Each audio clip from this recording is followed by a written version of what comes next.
തോൽവി ഉറപ്പിച്ച് കോൺഗ്രസ് ആദ്യ ലിസ്റ്റ് പുറത്ത്.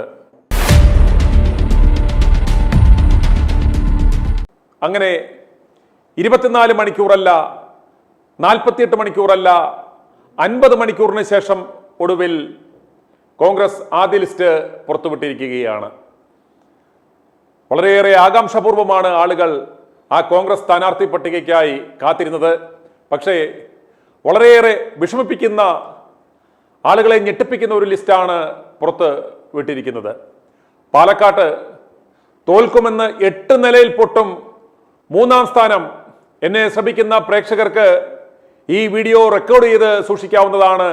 മെയ് 9-ാം തീയതി നിങ്ങൾക്കതെടുത്ത് പരിശോധിക്കാവുന്നതാണ്. ഈ ആദ്യ ലിസ്റ്റിൽ ഇവർ നൽകിയിരിക്കുന്ന പാലക്കാട് സ്ഥാനാർത്ഥി രമേഷ് പിഷാരടി 3-ാം സ്ഥാനത്തേക്ക് പോകുമെന്ന കാര്യത്തിൽ യാതൊരു സംശയവുമില്ല. നമ്മൾ തുടക്കത്തിൽ പറഞ്ഞതുപോലെ തന്നെ BJPക്ക് പരമാവധി സീറ്റുകൾ ഉറപ്പിക്കുവാനും പിണറായി വിജയന് 3-ാം തുടർഭരണം ഉറപ്പാക്കാനും വേണ്ടി വളരെയേറെ ആസൂത്രിതമായി സമയമെടുത്ത് പ്ലാൻ ചെയ്ത ഒരു ലിസ്റ്റാണ് ഇപ്പോൾ ഇവർ പുറത്തുവിട്ടിരിക്കുന്നത്. ഇത്രയേറെ സമയമെടുത്ത് ഏറ്റവും അവസാനം പുറത്തുവിട്ട ഈ ലിസ്റ്റ് എന്ന് പറയുന്നത്, ഇത് കേൾക്കുമ്പോൾ തന്നെ നിങ്ങൾക്കറിയാം, ഇതിൽ മിക്ക സ്ഥാനാർത്ഥികളും 2 അല്ലെങ്കിൽ 3-ാം സ്ഥാനത്തേക്ക് പോകും എന്ന് ഉറപ്പുള്ളവരാണ്. ഇന്ന് പുറത്തുവിട്ട, അല്പസമയം മുമ്പ് പുറത്തുവിട്ട 56 പേരുടെ പേര് ഞാനൊന്ന് വായിക്കാം. വട്ടിയൂർക്കാവ് കെ മുരളീധരൻ. യാതൊരു സംശയവും വേണ്ട, വട്ടിയൂർക്കാവിൽ കെ മുരളീധരൻ 3-ാം സ്ഥാനത്തേക്ക് തള്ളപ്പെടും എന്ന കാര്യത്തിൽ യാതൊരു സംശയവും വേണ്ട. കാരണം നിലവിലുള്ള സിറ്റിംഗ് MLA VK പ്രശാന്ത് അത്ര വികസന പ്രവർത്തനങ്ങളാണ് വട്ടിയൂർക്കാവിൽ നടത്തിയിരിക്കുന്നത്. അതുപോലെ തന്നെ 2016 മുതൽ വൻപിച്ച ഒരു തിരിച്ചുവരവാണ് ഈ മണ്ഡലത്തിൽ BJP നടത്തിയിട്ടുള്ളത്. കഴിഞ്ഞ 2 തവണ 2-ാം സ്ഥാനത്തായിരുന്നു BJP. ഇത്തവണ അതിലും വലിയ തരംഗമാണ്. കോർപ്പറേഷനിൽ ഭരണം പിടിച്ച വാശിയോടെ, തീവ്രതയോടെയാണ് വട്ടിയൂർക്കാവിൽ അവർ മത്സരിക്കാൻ ഇറങ്ങുന്നത്. അതുകൊണ്ട് തന്നെ നിലവിലുള്ള ഒരു സാധ്യത വെച്ച് നോക്കുമ്പോൾ ഈ ആദ്യത്തെ ഘട്ടത്തിൽ നമുക്ക് പറയുവാൻ സാധിക്കുന്നത് VK പ്രശാന്ത് 1-ാം സ്ഥാനത്ത് നിൽക്കുന്നു, ശ്രീലേഖ 2-ാം സ്ഥാനത്തും ഈ കെ മുരളീധരൻ 3-ാം സ്ഥാനത്തുമാണ് നിലവിലെ ഒരു സ്റ്റാറ്റസ് തിരുവനന്തപുരത്ത് എന്ന് നമുക്ക് സംശയലേശമന്യേ പറയാം. അതുപോലെ തൃത്താലയിൽ VT ബൽറാം യാതൊരു സംശയവും വേണ്ട, തൃത്താലയിൽ ജയിക്കുമെന്ന കാര്യത്തിൽ സംശയം വേണ്ട. അതുപോലെ TN പ്രതാപൻ മണലൂരിൽ നിൽക്കുന്നു. ഈ TN പ്രതാപനും തോൽക്കുമെന്ന കാര്യത്തിൽ യാതൊരു സംശയവും വേണ്ട. VP സജീന്ദ്രൻ കുന്നത്തുനാട്. അതുപോലെ ഉറപ്പായിട്ടും തോൽക്കുന്ന സ്ഥാനാർത്ഥിയാണ് ബിന്ദു കൃഷ്ണ, കൊല്ലത്ത് നിൽക്കുന്നു. K Praveenkumar Koyilandy, OJ Janeesh Kodungallur, KC Subrahmanyan Tarur, KP Noushad Ali Ponnani, Sumesh Achuthan Chittur, Ayisha Potti Kottarakkara, IC Balakrishnan Sulthan Bathery, KM Abhijith Nadapuram, K Jayanth Kozhikode north, Sunny Joseph Peravoor, Sajeev Joseph Irikkur, IC Balakrishnan Sulthan Bathery, T Siddique Kalpetta, AP Anilkumar Wandoor, Aryadan Shoukath Nilambur, Saneesh Kumar Joseph Chalakudy, Roji M John Angamaly, Anwar Sadath Aluva, VD Satheesan Paravur, TJ Vinod Ernakulam, Uma Thomas Thrikkakara, Mathew Kulnadan Muvattupuzha, Thiruvanchoor Radhakrishnan Kottayam, Chandy Oommen Puthuppally, Ramesh Chennithala Haripad, CR Mahesh Karunagappally, PC Vishnunath Kundara, M Vincent Kovalam,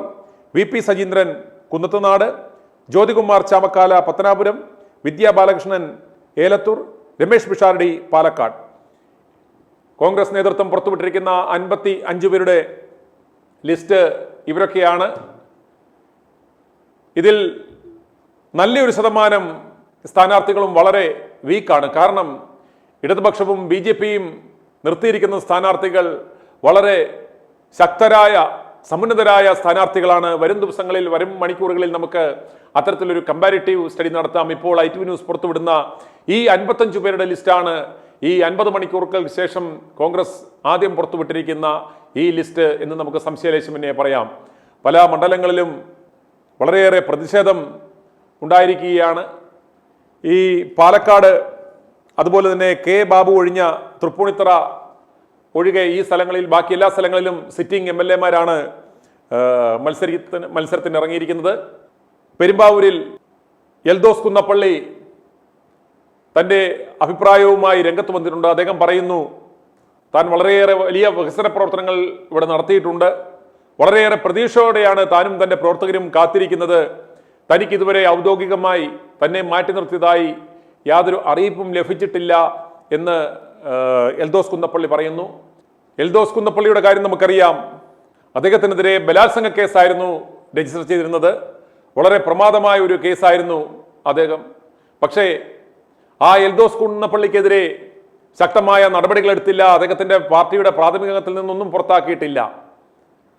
നാളെ ഈ എൽദോസ് കുന്നപ്പള്ളിക്ക് ആ സീറ്റ് തിരികെ നൽകുവാനുള്ള സാധ്യത വളരെ വലുതാണ്. എന്നാൽ പാലക്കാട് ഒരു കാര്യം നോക്കുക, രാഹുൽ മാങ്കൂട്ടത്തിനെതിരെ ഈ കോടതി വിധിയുടെ പശ്ചാത്തലത്തിൽ പോലും അവർ ആരോപിച്ച ആ കുറ്റം നിലനിൽക്കില്ല എന്ന് ബഹുമാനപ്പെട്ട കോടതി കണ്ടെത്തിയിട്ട് പോലും രാഹുലിനെതിരെ അവർ കടുത്ത ആ നടപടി എടുത്തത് അവർ മരവിപ്പിച്ചില്ല. രാഹുലിനെ തിരികെ എടുത്തിട്ടില്ല. ഇപ്പോൾ ഇതാ സ്ഥാനാർത്ഥി പ്രഖ്യാപനവും നടത്തിയിരിക്കുകയാണ്. ഈ നിമിഷം വരെ രാഹുൽ എന്തുകൊണ്ടാണ് മിണ്ടാതിരിക്കുന്നത് എന്ന് നമുക്ക് അറിയുവാൻ സാധിക്കുന്നില്ല. പക്ഷേ ജനങ്ങളുടെ ആവശ്യം രാഹുൽ പാലക്കാട്ട് സ്വതന്ത്രനായി നിന്നാൽ നിലവിലെ സാഹചര്യത്തിൽ ഉറപ്പായും ജയിക്കും. അതല്ല, പറവൂരിൽ സ്വതന്ത്ര സ്ഥാനാർത്ഥിയായി രാഹുൽ നിന്നാൽ ജയിക്കുമെന്ന കാര്യത്തിൽ യാതൊരു സംശയവുമില്ല. രാഹുലിൽ നിന്നും അപ്രകാരം ഒരു നടപടിയാണ് കേരളത്തിലെ ജനങ്ങൾ പ്രതീക്ഷിക്കുന്നത്. പക്ഷേ രാഹുൽ ഇന്നോ നാളെയോ ഈ ഒരു വിഷയത്തിൽ ഒരു തീരുമാനവുമായി മുന്നോട്ട് വരികയും അദ്ദേഹം തന്റെ പ്രതികരണം അറിയിച്ചില്ല എങ്കിൽ രാഹുൽ മാങ്കൂട്ടത്തിൽ എന്ന ചെറുപ്പക്കാരന്റെ രാഷ്ട്രീയ ഭാവി ഇതോടുകൂടി അവസാനിക്കുകയാണ് എന്ന കാര്യത്തിൽ യാതൊരു സംശയവും വേണ്ട.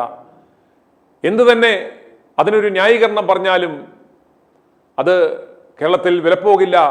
കാരണം രാഹുലിനെതിരെ നടത്തിയ ആ ഏകപക്ഷീയമായ ആ ആക്രമണത്തിൽ ലോകമെമ്പാടുമുള്ള മലയാളികൾ രാഹുലിനോടൊപ്പമാണ്. രാഹുലിനെതിരെ ഇത്തരം നടപടി സ്വീകരിച്ച, രാഹുലിനെ ഒതുക്കുവാൻ നോക്കിയ ആ വി ഡി സതീശനോടൊപ്പം നിന്ന ആ ആളുകളെയും ഈ വരുന്ന നിയമസഭാ തെരഞ്ഞെടുപ്പിൽ ജനങ്ങൾ തോൽപ്പിക്കുമെന്ന കാര്യത്തിൽ യാതൊരു സംശയവും വേണ്ട. എന്നെ ശ്രമിക്കുന്ന പ്രിയമുള്ളവരെ, നമ്മൾ ആരംഭിച്ച മിഷൻ 250യുടെ 155-ാം ദിനമാണെന്ന് നമ്മൾ ഒരു കാര്യം പറഞ്ഞിരുന്നു.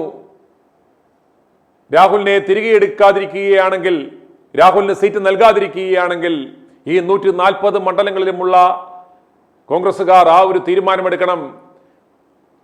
ഓരോ മണ്ഡലങ്ങളിലും ഒരു 4000 മുതൽ 5000 വരെയുള്ള ആളുകൾ ഇത്തവണ ഞങ്ങൾ വോട്ട് UDF-ന് ചെയ്യില്ല എന്ന തീരുമാനമെടുത്തു കഴിഞ്ഞാൽ ഈ അഹങ്കാരികൾക്കുള്ള തക്കതായ മറുപടി നമുക്ക് നൽകുവാൻ സാധിക്കും. ഇവന്മാരുടെ അഹന്തയ്ക്കുള്ള മറുപടി നൽകാൻ സാധിക്കുമെന്ന് നമ്മൾ പറഞ്ഞു. അപ്രകാരം ഒരു തീരുമാനവുമായി മുന്നോട്ട് പോകേണ്ടുന്ന ഒരു അവസ്ഥയിലേക്കാണ് നമ്മൾ എത്തിയിരിക്കുന്നത്. ഇനി പ്രേക്ഷകർ കാണാൻ പോകുന്നത് പെരുമ്പാവൂർ MLA എൽദോസ് കുന്നപ്പള്ളി മാധ്യമങ്ങളെ കണ്ടതാണ്. എൽദോസ് കുന്നപ്പള്ളിയുടെ വാക്കുകളിലേക്ക്. ഞാൻ സ്ഥാനാർത്ഥിയല്ല എന്ന രീതിയിലുള്ളൊരു സൂചനയും എനിക്ക് ലഭ്യമായിട്ടില്ല ഇതുവരെ. ഞാൻ കഴിഞ്ഞ 33 വർഷമായിട്ട് കേരള വിദ്യാർത്ഥി യൂണിയനിലൂടെയും യൂത്ത് കോൺഗ്രസിലൂടെയും കടന്നു വന്ന എളിയ പ്രവർത്തകരാണ്. MLA ആകുമെന്ന് വിചാരിച്ച് പാർട്ടി പ്രവർത്തനം തുടങ്ങിയ ആളല്ല. ഞാൻ ആഗ്രഹിച്ചിരുന്നൊരു പഞ്ചായത്ത് മെമ്പർ ആകണമെന്നായിരുന്നു. പക്ഷേ ദൈവാനുഗ്രഹം കൊണ്ട് ജില്ലാ പഞ്ചായത്ത് പ്രസിഡന്റും MLA-യും ഒക്കെ ആകാൻ കഴിഞ്ഞു എന്നുള്ളത് ഭാഗ്യമാണ്. കഴിഞ്ഞ 10 വർഷം പെരുമ്പാവൂരിലെ ജനപ്രതിനിധി എന്ന രീതിയിൽ കഠിനാധ്വാനം ചെയ്തിട്ടുണ്ട് ഞാൻ. ഇവിടുത്തെ ഓരോ പ്രവർത്തകരോട് ചോദിച്ചാലും അവരുടെ മനസ്സിലുള്ള വികാരം അവർ പറയും. ഈ 10 വർഷം കൊണ്ട് പെരുമ്പാവൂരിൽ അസാധ്യമായ പല കാര്യങ്ങളും ചെയ്തു. പെരുമ്പാവൂർ ബൈപ്പാസ് നിർമ്മാണ പ്രവർത്തനം ആരംഭിച്ചു. റയോൺസ് പ്രശ്നങ്ങൾ തീർത്തു. 150 കിലോമീറ്റർ റോഡ് BMNBC ആക്കി. അതോടൊപ്പം തന്നെ കുട്ടികളുടെ മനോഹരമായ പാർക്ക് പണിതു. ആശുപത്രികൾ നവീകരിച്ചു. അങ്ങനെ ഒട്ടേറെ കാര്യങ്ങൾ എനിക്ക് പറയാൻ കഴിയും. 2500 കോടി രൂപയുടെ വികസന പദ്ധതികൾ കൊണ്ടുവരാൻ കഴിഞ്ഞിട്ടുണ്ട്. ഇത്തരമൊരു സന്ദർഭത്തിലാണ് വീണ്ടും ഒരിക്കൽ കൂടി ഞാൻ മത്സരിക്കണം എന്നുള്ള ആഗ്രഹം ഇവിടുത്തെ പാർട്ടി പ്രവർത്തകർ പറഞ്ഞിട്ടുള്ളത്. പെരുമ്പാവൂരിലെ മുനിസിപ്പൽ ചെയർമാൻ 7 പഞ്ചായത്ത് പ്രസിഡന്റുമാരും എന്നെയാണ് സപ്പോർട്ട് ചെയ്തിട്ടുള്ളത്.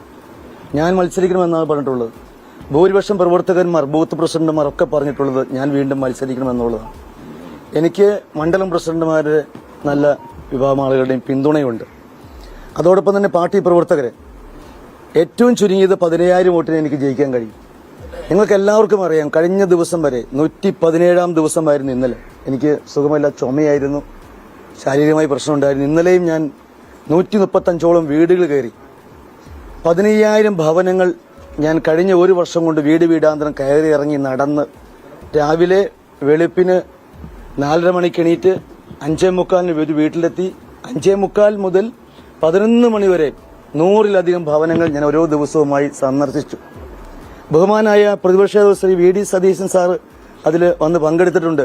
800-ലധികം ആളുകളാണ് രാവിലെ 6 മണിക്ക് പങ്കെടുക്കാൻ വന്നത്. ബഹുമാനപ്പെട്ട ശ്രീ രമേശ് ചെന്നിത്തല അതിൽ പങ്കെടുത്തിട്ടുണ്ട്.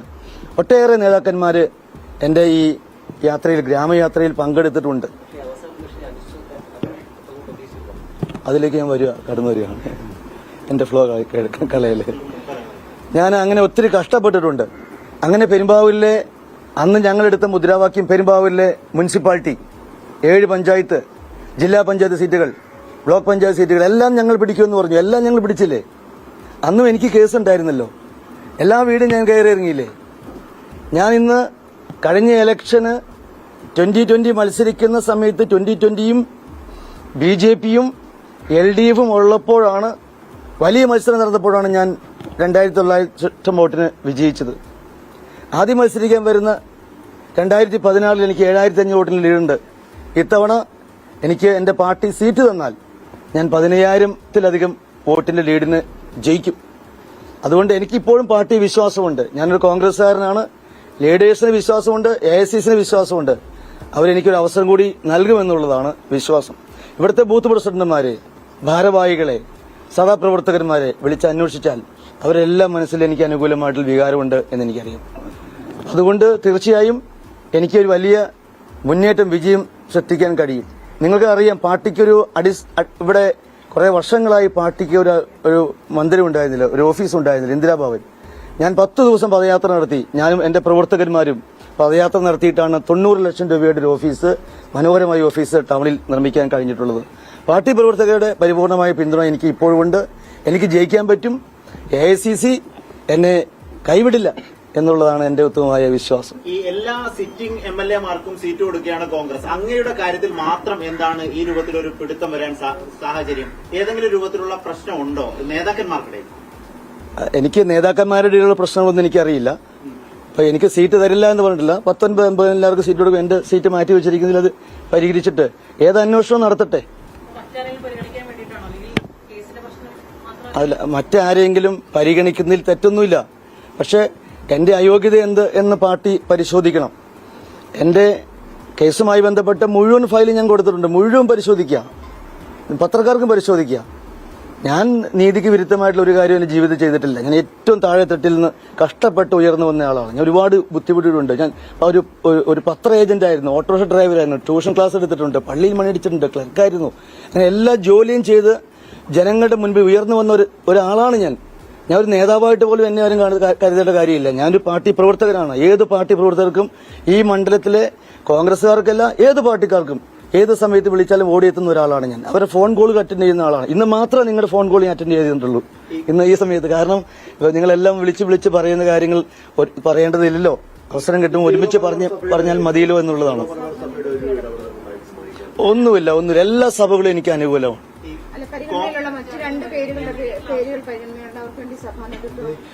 എനിക്ക് അറിഞ്ഞിട്ടില്ല അങ്ങനെ സഭയൊന്നും. ഞാനൊരു സഭയോടും ഒന്നും അഭ്യർത്ഥിച്ചിട്ടില്ല. എല്ലാ സഭയും, ഇവിടെയുള്ള എല്ലാ ക്രിസ്ത്യൻ സഭകളും, നിങ്ങൾ ഉദ്ദേശിച്ച എല്ലാ ക്രിസ്ത്യൻ സഭകളും എനിക്ക് സപ്പോർട്ടാണ്. അതിലെനിക്ക് യാതൊരു ബുദ്ധിമുട്ടില്ല. അങ്ങനെ സപ്പോർട്ട് ഉള്ളതുകൊണ്ടല്ലേ കഴിഞ്ഞ 2 തവണയും ഞാൻ ഇല്ല.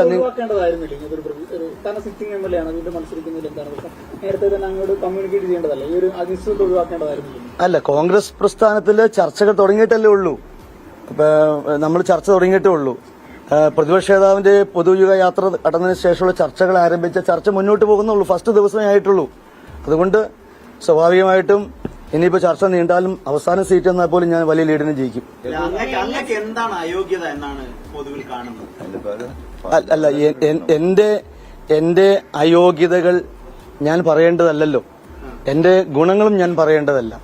എന്റെ യോഗ്യതകൾ ഞാൻ പറയേണ്ടതല്ല, അത് ജനം വിലയിരുത്തേണ്ടതാണ്. ഏതെങ്കിലും ഒരു ഘട്ടത്തിൽ അങ്ങക്ക് ഏതെങ്കിലും നേതാക്കന്മാരിൽ നിന്ന് ഒരു ഉറപ്പ് ലഭിച്ചിട്ടുണ്ടോ? ഞാൻ ചോദിക്കാൻ കാരണം, നാമനിർദ്ദേശ പത്രിക വ്യാഴാഴ്ച കൊടുക്കാൻ തീരുമാനിച്ചു കഴിഞ്ഞു, പോസ്റ്റർ അടിച്ചു, ഫ്ലെക്സ് അടിച്ചു, അതൊക്കെ നമുക്ക് അറിയുന്ന കാര്യമാണ്. കേരളത്തിലെ മുഴുവൻ നേതാക്കന്മാരും എനിക്ക് അനുകൂലമായിരുന്നു. ബഹുമാനപ്പെട്ട KPCC പ്രസിഡന്റ്, പ്രതിപക്ഷ നേതാവ്, പ്രിയപ്പെട്ട രമേശ് ചെന്നിത്തല, UDF കൺവീനർ, എല്ലാ ആളുകളും എന്റെ കാര്യത്തിൽ അവർക്ക് എന്നെ അറിയാം. എന്നെ അറിയാവുന്നതുകൊണ്ട് എനിക്ക് അവർ ഉറപ്പ് നൽകിയിട്ടുള്ളതാണ്. അവര് എന്നെ സഹായിച്ചിട്ടുള്ളതാണ്. ഇവിടുന്ന് ഐക്യകണ്ഠേനയാണ് ഞങ്ങൾ 20 MLA-മാരുടെയും പേര് AICC പോയിട്ടുള്ളത്. അങ്ങേ ചവിട്ടാൻ പാർട്ടി നേതൃത്വത്തിൽ ഏതെങ്കിലും വിഭാഗങ്ങൾ ശ്രമിക്കുന്നു തോന്നുന്നു? എനിക്ക് അങ്ങനെയൊന്നും തോന്നുന്നില്ല കേട്ടോ. എനിക്കതറിയില്ല. എന്നോട് ആരും പറയാൻ അല്ല, എന്റെ പേരിൽ എന്റെ പേര് പരിശോധിക്കുന്നു എന്നുള്ളതാണല്ലോ. ആ പരിശോധിക്കട്ടെ.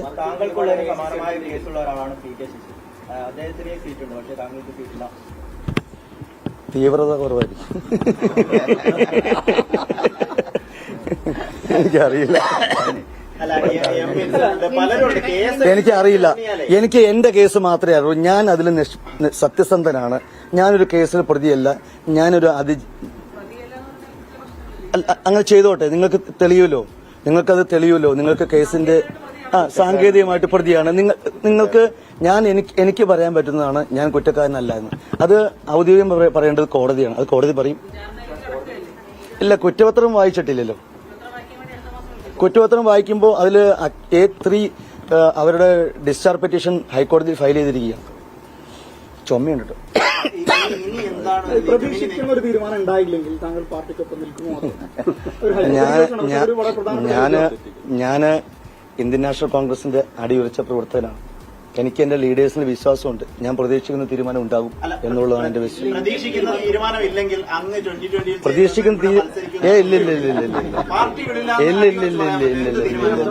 ഞാൻ എന്നും കോൺഗ്രസ് പ്രവർത്തകനാണ്. ഞാനൊരു NDA മുന്നണിയിലേക്ക് ഒരിക്കലും പോകുന്ന ഒരാളല്ല. ഞാനൊരു വർഗീയവാദി അല്ല. ഞാനൊരു കോൺഗ്രസ്സുകാരനാണ്. എനിക്ക് അനുകൂലമായ തീരുമാനം പാർട്ടിയിൽ ഉണ്ടാകും. ഇല്ല, ഞാനൊരു പാർട്ടിയിലേക്ക് പോകണത് എന്നെ 2 തവണ MLA ആക്കിയ എന്റെ പാർട്ടിയല്ലേ. എന്നെ ജില്ലാ പഞ്ചായത്ത് പ്രസിഡന്റ് ആക്കിയ എന്റെ പാർട്ടിയല്ലേ. ഞാൻ പറഞ്ഞില്ലേ, ഞാൻ ആഗ്രഹിച്ചത് ഒരു പഞ്ചായത്തിലെ മെമ്പർ ആവണമെന്ന് ഞാൻ ആഗ്രഹിച്ചിട്ടു. അവിടെ എന്നെ ഇവിടെ വരെ ഉയർത്തിയത് എന്റെ പ്രസ്ഥാനമാണ്. ആ പ്രസ്ഥാനത്തോടാണ് എനിക്ക് കൂറും കടപ്പാടും.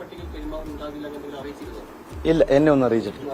ഈ അങ്ങക്ക് ശരിക്കും പറഞ്ഞാൽ പലരും ഗോഡ് ഫാദർമാരുണ്ട്. പാർട്ടി ആവുമ്പോ അങ്ങനെയാണല്ലോ കോൺഗ്രസിൽ.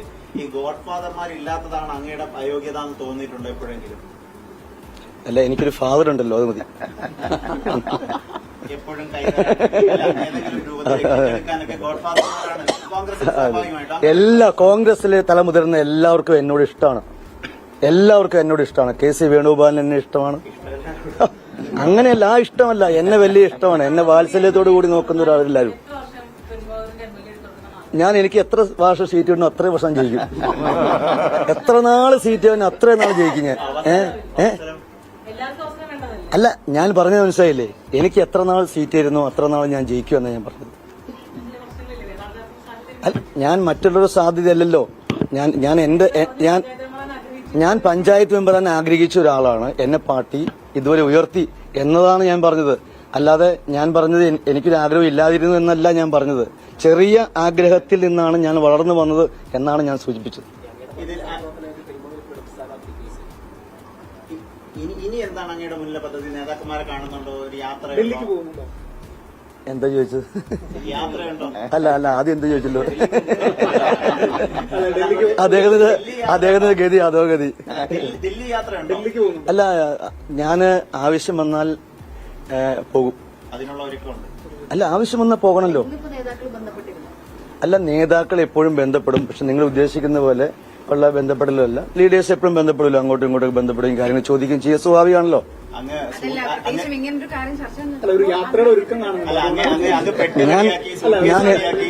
ഞാൻ എന്നും ഒരുങ്ങി നിൽക്കുകയാണ്.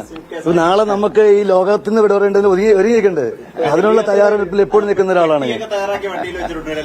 എന്ത് പെട്ടി ഉദ്ദേശിച്ചത്? ഞാൻ അങ്ങനെ എപ്പോഴും തയ്യാറെടുപ്പാണ്. എന്റെ ബാഗിൽ വണ്ടിയിൽ എന്നും 4-5 ഡ്രസ് ഉണ്ടാകും, ബാഗ് ഉണ്ടാകും. ഞാൻ ആവശ്യം വന്നാൽ ഡൽഹിക്ക് പോകും, ആവശ്യമില്ലെങ്കിൽ തിരിച്ചും പോരും. കേസുകളുടെ വിശദാംശങ്ങളൊക്കെ അറിയിച്ചിട്ടുണ്ടോ?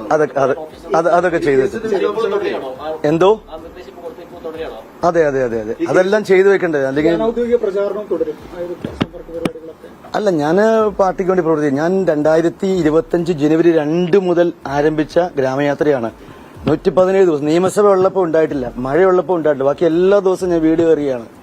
അത് എന്തോ 10 രൂപ കൊടുക്കേണ്ടത് ആലോചിക്കുന്നത് AICC അല്ലേ? കേസിന്റെ വിശദാംശങ്ങൾ നൽകിയിട്ടുണ്ട്. എല്ലാം നൽകിയിട്ടുണ്ട്. എല്ലാം ഒരു വ്യക്തതയ്ക്ക് വേണ്ടി ചോദിക്കാം, ഈ കേസിന്റെ പ്രശ്നവും കേസിന്റെ രേഖ ഹാജരാക്കാൻ ഹൈക്കമാൻഡ് പറയുന്നത് അതെങ്ങനെയാണ്? അതെല്ലാം ഞാൻ നേരത്തെ തന്നെ എന്നോട് ആവശ്യപ്പെട്ടു. എന്റെ ബന്ധപ്പെട്ട പ്രശ്നങ്ങൾ ഉണ്ട് എന്ന് അറിഞ്ഞപ്പോൾ തന്നെ അവർ ചോദിച്ചു. അത് കൃത്യമായി ചെന്ന് ഞാനത് എക്സ്പ്ലെയിൻ ചെയ്തിട്ടുണ്ട്. അത് ബന്ധപ്പെട്ട AICC നിയോഗിച്ച വ്യക്തിയുടെ അടുത്ത് ഞാൻ ബന്ധപ്പെട്ട് പറഞ്ഞിട്ടുണ്ട്. പ്രതിസന്ധികളാണ് ജീവിതത്തിലെ ഏറ്റവും മുന്നിലുള്ള നമ്മൾ മുന്നോട്ട് നയിക്കുന്ന ഘടകങ്ങൾ. ആ പ്രതിസന്ധിക്കൊടുവിൽ ഞാൻ അതിജീവിക്കും, ഞാൻ മത്സരിക്കും, വിജയിക്കും. i2i News, an eye for truth. i2i News subscribe ചെയ്തിട്ടില്ലാത്തവർ ഇപ്പോൾ തന്നെ സബ്സ്ക്രൈബ് ചെയ്യുക. നോട്ടിഫിക്കേഷൻ ലഭിക്കുവാൻ ബെൽ ബട്ടണും അമർത്തുക.